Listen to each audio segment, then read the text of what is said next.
Coucou les petits poulets. Coucou papa poule. Salut les papa poules. Bonjour. Bonjour papa poule. Bonjour à toutes et tous et bienvenue dans Papa Poule, le seul podcast humoristico-parental. Et aujourd'hui, je reçois un grand homme, un grand monsieur. Tu fais quoi, Emeric 1m90 1m97 Non, 1m87. 1m87, ça reste grand. Donc Emeric Carré, le stand-upper, le marcheur qui te déglingue les absurdités du monde du travail comme un nouveau-né ses premières couches. Il est incarné par cette voix qui me donne l'impression que je ne suis qu'un jeune puceau en train de muer. Bonjour Emeric, bienvenue. Salut Florian. Et quel organe? On te le dit souvent ou pas? De plus en plus depuis que je fais des vidéos. Encore une fois, dans ma vie de tous les jours, on me le dit pas tant que ça. Mais je pense que j'ai pas la même voix à la radio et en vidéo. Je pense que quand tu parles à un appareil électroménager, je sais pas comment on dit, tu parles plus grave. Hein. Quand tu parles à ta machine à laver, par exemple. Je comprends toutes les difficultés de connexion qu'on a eues. On embrasse ta compagne qui nous a volé à notre secours. Alors Emeric, personne n'est parfait, mais toi en revanche tu l'es, hein, car tu viens du Jura, non loin de Saint-Claude, c'est ça? Oui, tout à fait. Saint-Claude, qui est donc la capitale nationale, vous le savez, de la pipe. Tout à fait. Et depuis peu, de la capitale nationale du Rassemblement national également, avec 40%. Quelle horreur. Ça nous fait un point commun, puisqu'effectivement, en PACA, on est bien lotis en Rassemblement national, malheureusement. Alors, Emeric, est-ce que tu peux te présenter, d'ailleurs, qui était le petit Emeric? Comment a-t-il grandi? Quel est le chemin qu'il a suivi?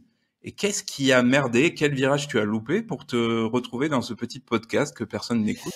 Eh ben, le petit Emeric, déjà, il était turbulent. C'est un fils de prof de musique et d'un agent chez France Télécom, dans un petit village du Jura, à qui on a dit d'essayer de faire des bonnes études pour avoir un diplôme d'ingénieur, profession qu'il a exercée durant une douzaine d'années, jusqu'au moment où il s'est rendu compte que ça le saoulait. Et en parallèle, il a commencé une carrière d'humoriste. Il s'est rendu compte que c'était peut-être possible de devenir également humoriste, tout en continuant à dézinguer le monde de l'entreprise pour faire monter son audience. Et il était pas bon à l'école, pas très bon. D'accord. T'as été jusqu'à quel niveau, du coup? J'ai un diplôme d'ingénieur, mais c'est un peu chaotique parce que j'étais bon une année sur deux, on va dire. Ouais, mais bon, il s'en sort bien, le Rico. Ouais. Mais sa prof de seconde aurait pas parié dessus, par exemple. Et du coup, est-ce que tu veux lui passer un message? Parce que peut-être qu'elle nous regarde, qu'elle nous écoute. Ou elle est morte? Je sais pas, mais je me rappelle bon, après, je leur donnais pas forcément beaucoup d'espoir non plus. Mais ils étaient un peu durs. Je sais pas, je devais avoir 6 ou 7 de moyenne ma première seconde. Mais j'ai eu des petits problèmes de santé qui m'ont pas forcément aidé non plus. Je pense que j'ai des petits troubles de l'hyperactivité. Donc pour le prof, c'est jamais facile à gérer. Difficile à gérer. Ok, mais tu faisais déjà rire toute la classe ou pas? Ouais, bah, je pense que ça, c'est un système de défense que... Je t'ai dit, j'ai eu pas mal quand j'étais enfant, j'ai eu des vrais problèmes de santé de peau, des gros problèmes d'eczéma. Et ensuite, j'ai eu des problèmes de dos. Donc j'ai toujours été un peu mis sur le côté. Et donc, tu sais, souvent, les gens qui ont je sais pas comment dire, qui ont pas mal d'adversité, soit ils s'effondrent, soit ils développent un sens de l'humour, quoi. Je pense qu'il y a un peu de Ouais, ça. effectivement. Ok, merci d'avoir pété l'ambiance, Emeric.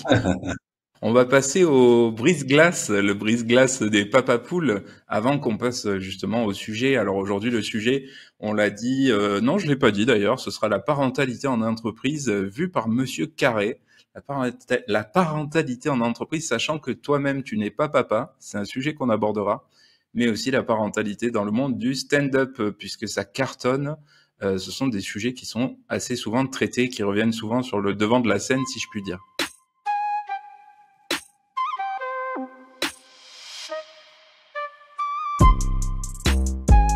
Alors aujourd'hui, on va parler parentalité dans le monde de l'entreprise et du spectacle avec toi, Emeric. Mais avant ça, je vais te poser quelques questions. Je vais te donner des affirmations, des phrases, des noms propres aussi.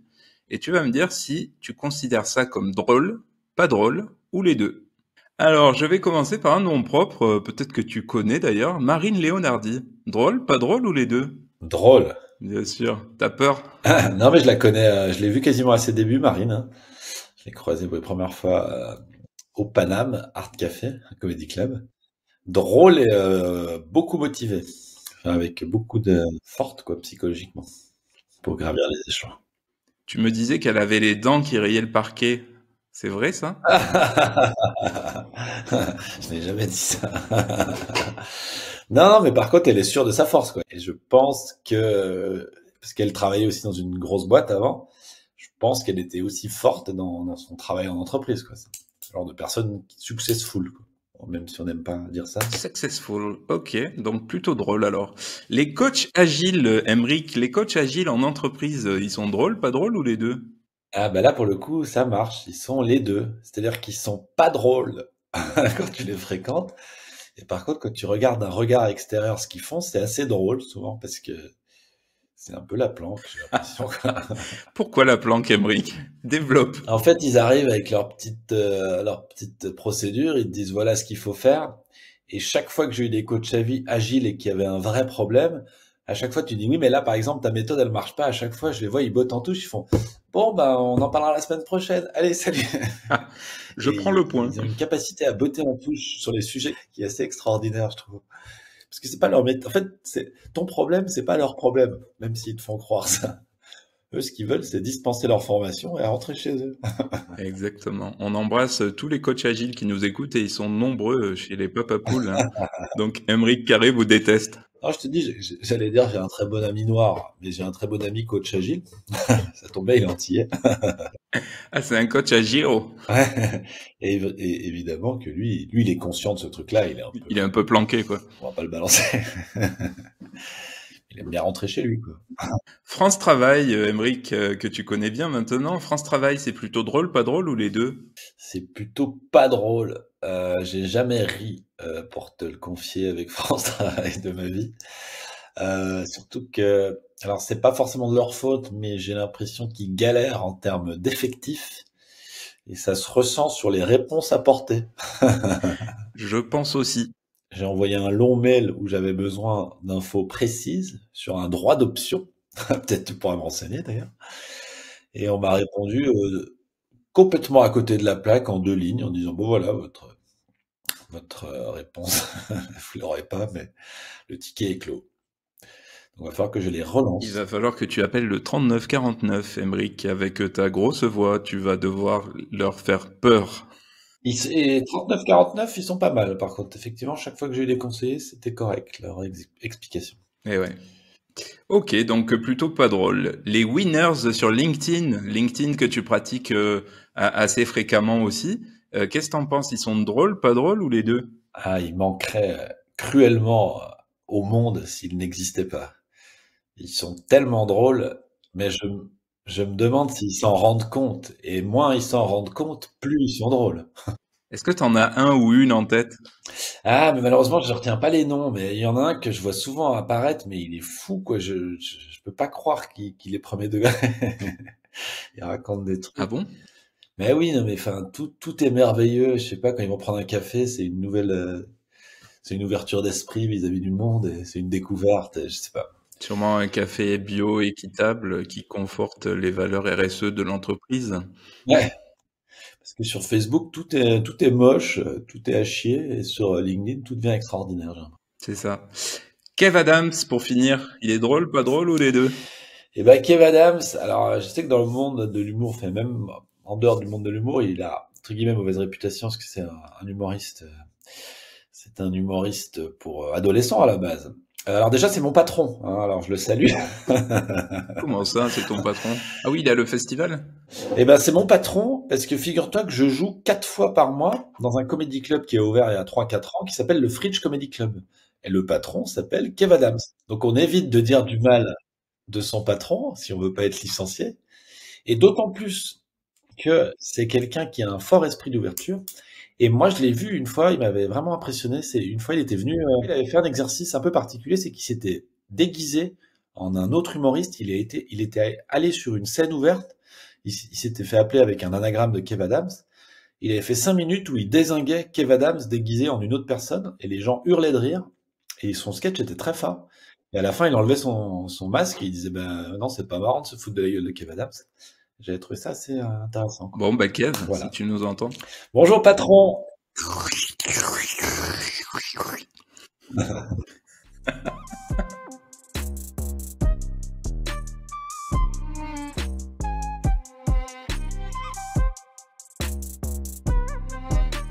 Alors, Emric, maintenant qu'on a passé ce brise-glace tant bien que mal, la glace était épaisse aujourd'hui, on va passer au sujet du mois, au sujet de l'épisode plutôt, avec la parentalité en entreprise vue par Monsieur Carré. D'ailleurs, Carré, c'est un lien de parenté avec Jim ou pas du tout? Non, avec Maria. Ah, Maria Carré, d'accord. Et donc à Noël, tu te transformes en Christmas gift. C'est ma mère. Ah, c'est ta mère. Bon.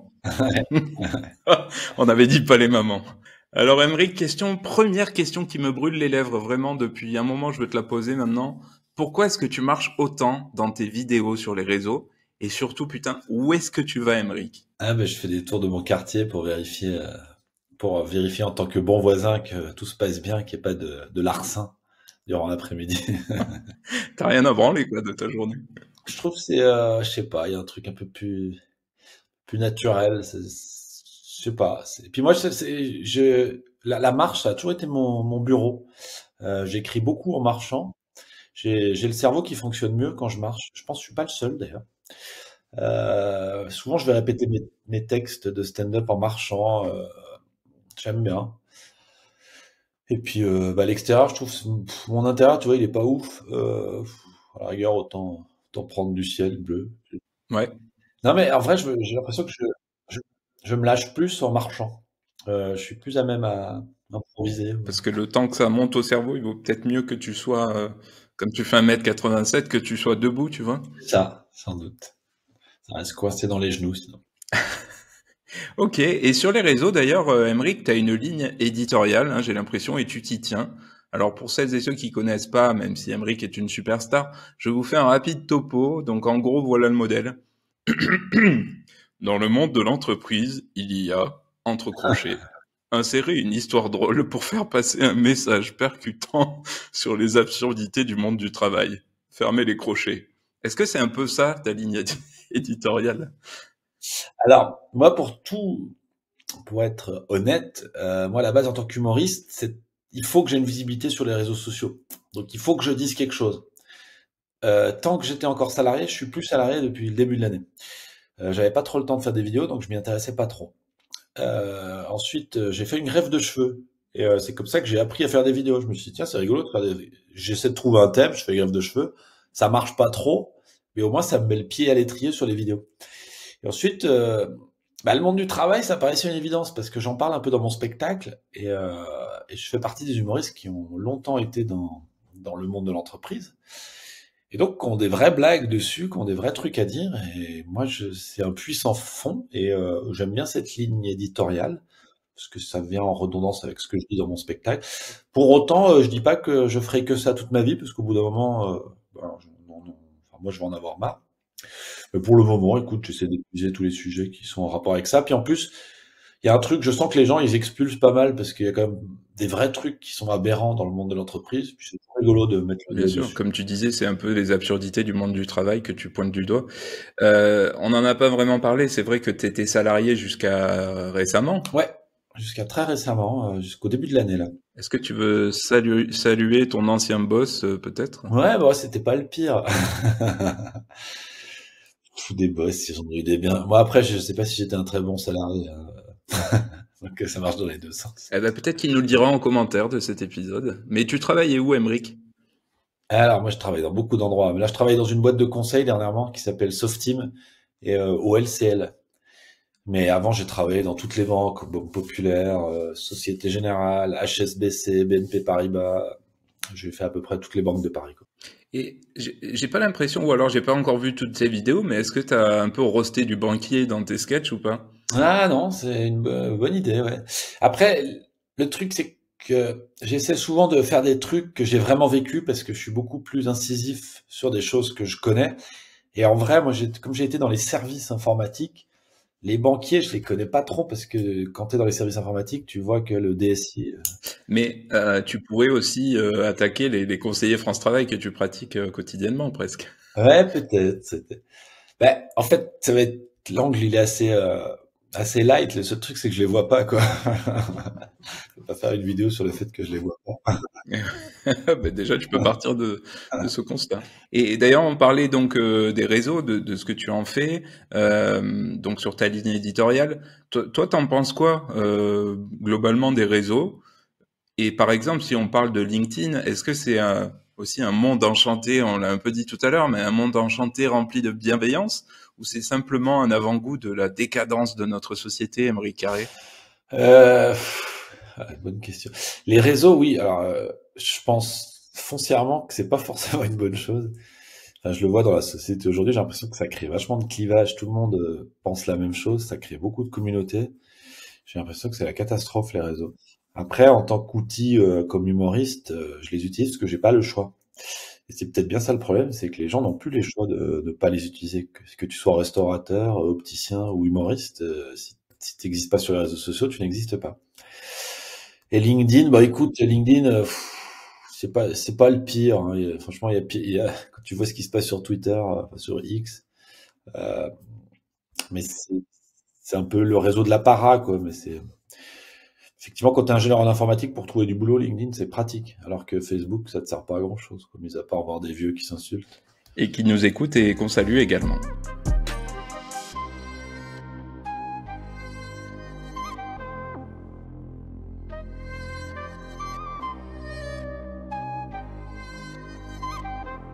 Alors, tu parlais de choix, c'est un choix d'être sur les réseaux, ça me fait un peu une transition sur tes choix de vie, Emric. Tu n'es pas papa, et est-ce que, d'ailleurs c'est un choix, c'est une question qu'on m'a posée quand j'ai dit que j'allais recevoir Emric Carré.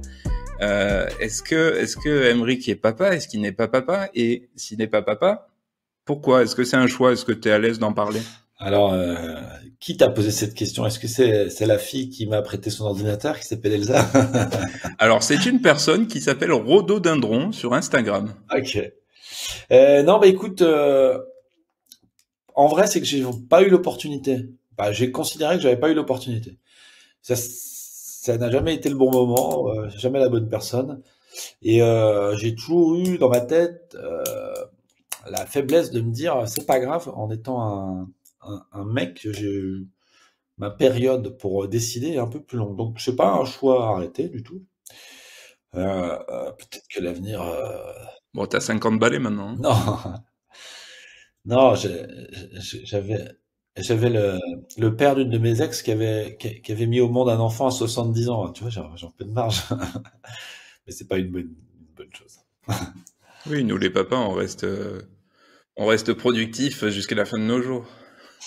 Donc écoute, c'est pas tranché. C'est juste, moi je mets toujours un peu de temps à faire les choses. Tu vois, j'ai redoublé 2 fois mon lycée. J'ai fait 6 ans d'études. J'ai mis 12 ans à me rendre compte que je voulais pas être ingénieur en informatique. Donc, je suis quelqu'un qui est assez lent en général dans ses dans ses choix. Mais tu m'as parlé de ton côté hyperactif. Oui, mais c'est pas. Alors c'est au contraire, c'est pas du tout antinomique parce que être hyperactif souvent c'est être procrastinateur. Du coup, faire tout sauf ce qui est important et du coup décaler au lendemain tout. Et donc ma vie est décalée au lendemain. Très bien. C'est une bonne punchline que je garderai.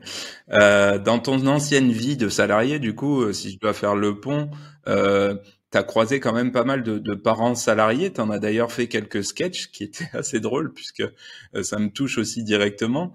Qu'as-tu à dire aux parents salariés qui nous écoutent, Emric? Est-ce qu'ils sont juste une bande de relous bons à se plaindre ou pas?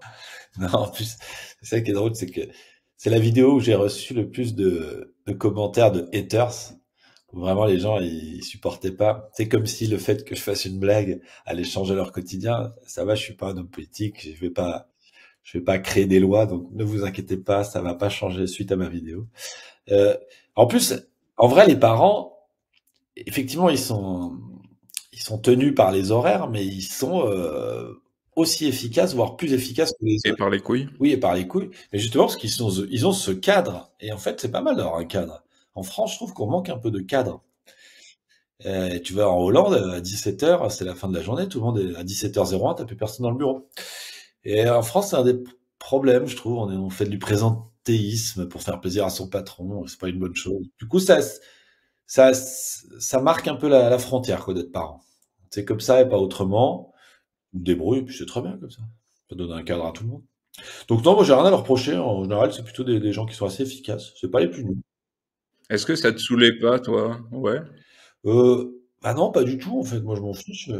Imaginons, tu es dans une équipe projet et tu as Didier et Martine qui sont tous les deux parents et qui sont pas là et qui doivent se... Il y en a un qui travaille pas le mercredi et l'autre qui doit se barrer à 16 heures et le projet, il avance pas, comme tu dis très bien. Est-ce que ça t'est jamais arrivé de râler contre ces parents relous, là? Non, le seul truc qui peut être chiant, c'est pour les vacances de Noël, quoi. De temps en temps, c'est un peu toujours toi qui reste parce que les parents, ils sont obligés de prendre les vacances scolaires. Bon, en général, ça se fait en bonne intelligence. Et moi, au contraire, comme j'ai pas d'enfant, moi, je cherche les créneaux pour partir, bah, en dehors des congés scolaires. Donc finalement, les parents et les non-parents, ils s'entendent bien là-dessus, quoi. Voilà, pas de clash sur les parents. Pas de clash sur les parents, ouais. Bah, après, je renvoie à ton sketch quand même sur les salariés parents qui est très très drôle. Et justement, on parle de parentalité. Dans le monde du stand-up, Emric, les humoristes parlent pas mal de ce sujet de la parentalité.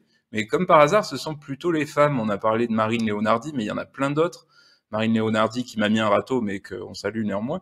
Où sont les pères, Emric Carré? Non, mais alors détrompe-toi, il y a autant de pères que de mères dans le monde dans le monde de l'humour des parents, dans le monde des parents de l'humour, je sais pas comment dire.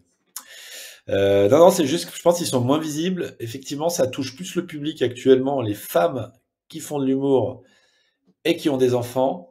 Je pourrais pas te dire pourquoi, je ne comprends pas.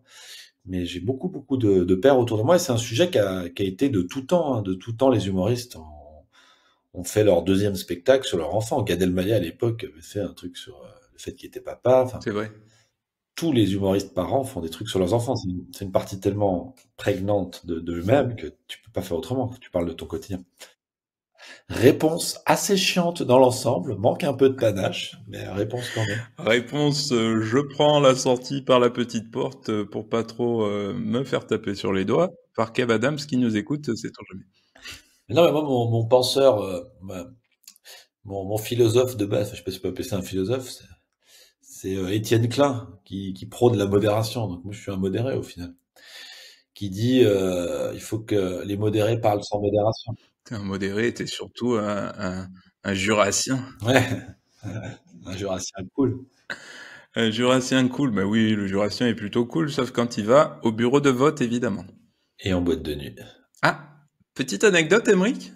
Ah non, mais en boîte de nuit, ça se bat beaucoup bah, dans tous les villages, mais je pense dans le Jura, les jeunes sont bourrés et assez violents quand ils sont jeunes et bourrés. Eh oui, et jurassien. Donc, tu connais Marine Leonardi, tu me dis que tu la pratiques depuis ses débuts. Oui. Tu sais donc qu'elle m'a mis un râteau, qu'elle n'a pas voulu venir dans ce podcast. Est-ce qu'elle n'a pas un peu pris le boulard, la meuf? Bah, je sais pas, mais le truc, c'est qu'effectivement, quand ça marche pour toi dans l'humour, je veux bien croire que t'es beaucoup d'actualité et que malheureusement, bah, tu te dis, allez, j'ai pas besoin forcément de faire ce podcast, et puis du coup, tu te gardes du temps pour elle, d'autant plus qu'elle est maman, donc je sais pas, faut lui demander. Ouais, on lui demandera, bien sûr. Elle m'a promis de venir. Marine, je regarde la caméra, je regarde ici, droit dans les yeux. Sur Instagram, elle m'a dit, promis, je viendrai.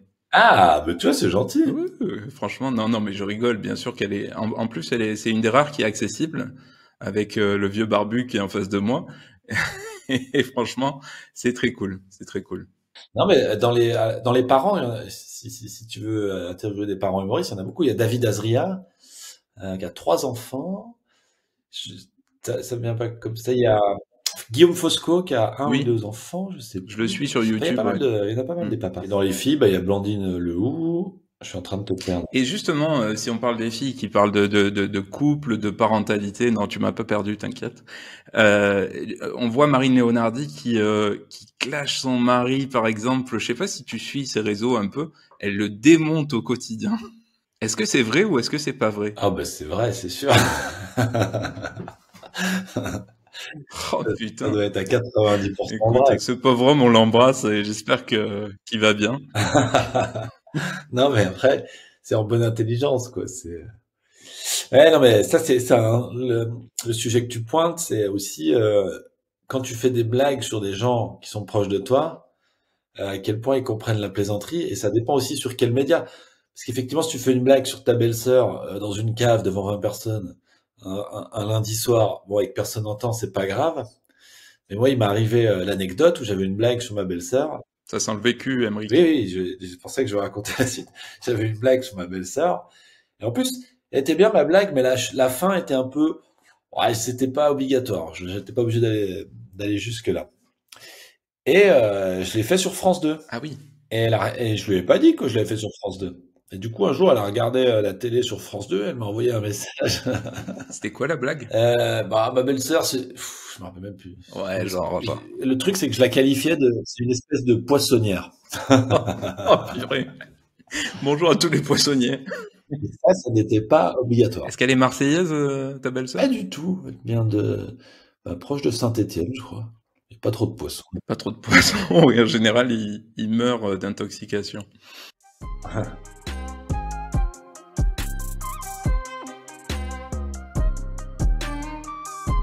Emmerich Carré, pendant que tu bois un coup, tu te désaltères, bien sûr c'est important, il faut s'altérer, se désaltérer plutôt. Surtout passer 40 ans, tu disais 40 ans, c'était un peu l'âge que tu ne recommandes pas de façon générale. Qu'est-ce que ça fait d'avoir 40 ans, Emmerich? Eh ben, ça fait qu'on est moins bon au basket, déjà. Ça fait qu'on a une tête plus vieille. Ça fait avoir des poils blancs. Ça fait perdre ses cheveux, mais comme j'ai été chez le monsieur qui m'en a remis un petit peu, ça va mieux. Mais en termes de maturité, en tout cas pour le métier comme un métier, pour un métier comme humoriste, c'est intéressant, je trouve, parce que tu as des trucs à dire, tu as du recul, tu as un peu plus de stabilité émotionnelle, parce que c'est pas facile le monde de l'humour. Tu as le cuir un peu plus dur, donc je sais pas, plus mal. Mais même s'il y a un peu de jeunisme dans cette activité, c'est-à-dire que je vois bien que les gens, les producteurs, entre quelqu'un de 40 ans et quelqu'un de 20 ans, ils préfèrent celui qui a 20 ans, parce que c'est normal, il a l'avenir devant lui. Ce qui est peut-être une erreur d'ailleurs. Parce qu'à tout moment, il peut se faire faucher par un bus. Et voilà, il est là, Emmerich Carré, c'est bien. Ok. C'est con, l'épisode est bientôt fini, Emmerich. Est-ce que tu as regardé Comedy Class en parlant de ça? En parlant de petits cons de 20 ans. Oui.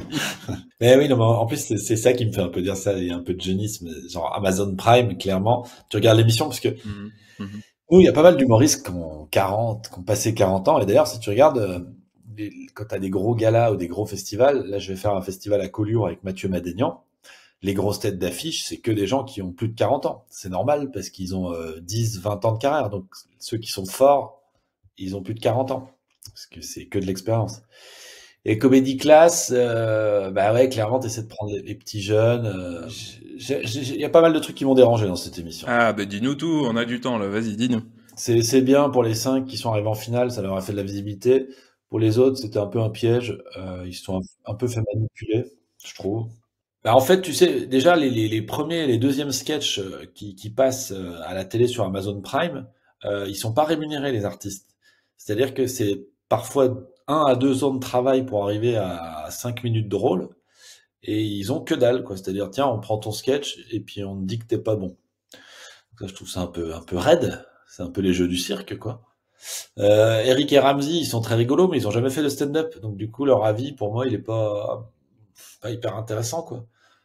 Pour autant, quand j'ai vu l'épisode avec Florence Foresti, elle avait un vrai avis sur la question, et c'était très intéressant. Mais bon, voilà, ils ont essayé de faire un show. Alors, Emmerich, j'ai une dernière question à te poser, elle est plutôt moins drôle que les autres. Ton nom est apparu dans la liste de MeToo Stand-Up. Plus très sérieusement, parce que c'est un sujet sérieux, le hashtag MeToo Stand-Up, on en a beaucoup parlé avec l'affaire de Seb Mila, comment il s'appelle? Je sais même plus.